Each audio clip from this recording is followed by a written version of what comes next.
Un député sortant est-il sûr d'être réélu à l'image du président de la République, Jean-Bernard Sempastous? Non, jamais, jamais je me permettrai de dire ça. Je pense que chaque campagne est différente. Il faut la gagner, il faut aller en avant. Donc c'est notre motivation avec Virginie Siani, qui sera ma suppléante, d'aller à la rencontre des concitoyens, des élus, surtout des concitoyens, leur expliquer ce qu'on a fait pendant 5 ans et quel est le projet, et d'essayer de nous faire confiance pour 5 ans de plus. Déjà, pourquoi est-ce que vous avez souhaité repartir pour 5 ans? Tout le travail n'a pas été fait durant ce premier mandat? Non, alors bon, on a eu quand même quelques crises, que ce soit les gilets jaunes, mais aussi derrière le Covid. Et puis moi, je m'étais engagé dès le départ en 2017, j'avais dit, je suivrai le président sur 2 mandats, exclusivement 2 mandats, si le président fait 2 mandats. Donc il a refait, donc il est reparti, il a été réélu. Donc il me revenait de ma part de suivre celui qui m'a mis un peu le pied à l'étrier sur les législatives. Donc effectivement, j'ai souhaité être candidat pour une deuxième fois.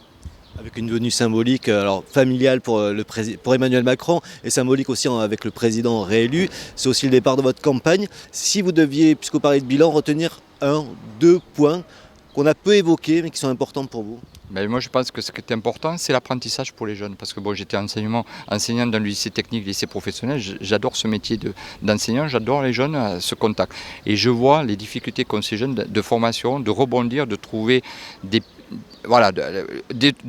travaux dans nos territoires. Donc je pense que cet effort qui a été fait sur l'apprentissage et sur le lycée professionnel, ce que souhaite faire le président, j'espère être là-dedans aussi et pouvoir l'accompagner sur ces dossiers-là.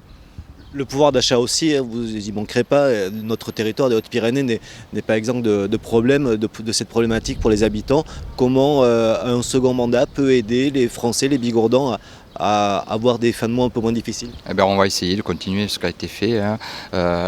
Donc on a supprimé déjà la taxe d'habitation, la redevance télé qui va être supprimée, les salaires qui vont être augmentés, même le SMIC a été augmenté encore, il est quasiment à 1 400 €, pour le dire, pour certains candidats qui le disent, il est quasiment à 1 400 € aujourd'hui.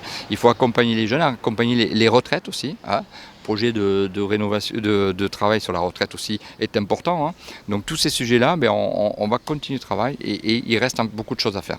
Alors, on aura l'occasion d'évoquer le programme tout au long de cette campagne, mais ça va être courte parce que juin va arriver très vite. Un mot sur cette campagne présidentielle. On a vu une recomposition politique avec un centre fort autour d'Emmanuel Macron et 2 grands partis à droite et à gauche. Est-ce que ça vous inquiète pour notre société, mais aussi pour cette élection?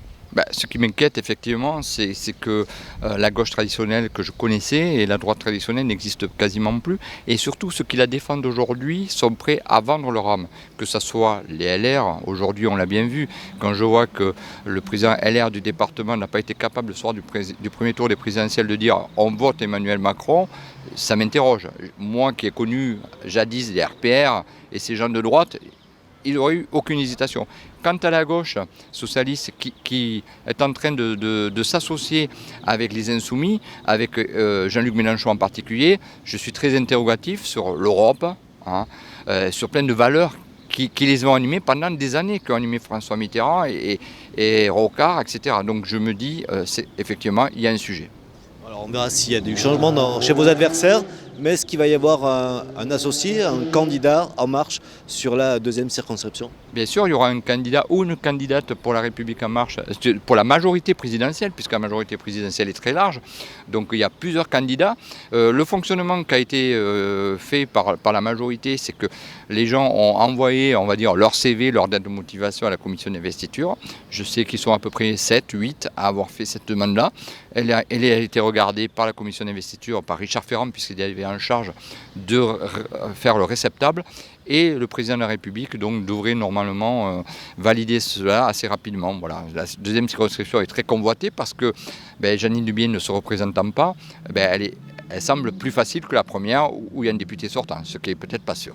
Et c'est pour ça aussi que vous serez sur le terrain, puisque l'idée c'est de la rencontre des habitants et avec plein de réunions publiques. Voilà, alors j'ai essayé pendant ces 5 ans, au mieux d'être sur le terrain, d'aller à la rencontre des gens, d'aller à la rencontre des élus, des agriculteurs, des industries, etc.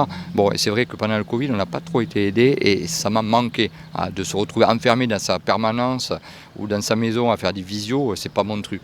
Donc c'est vrai que j'ai essayé d'aller le plus souvent sur le territoire et c'est ce qu'on va faire, c'est ce que je continue à faire. Voilà, et puis les électeurs choisiront.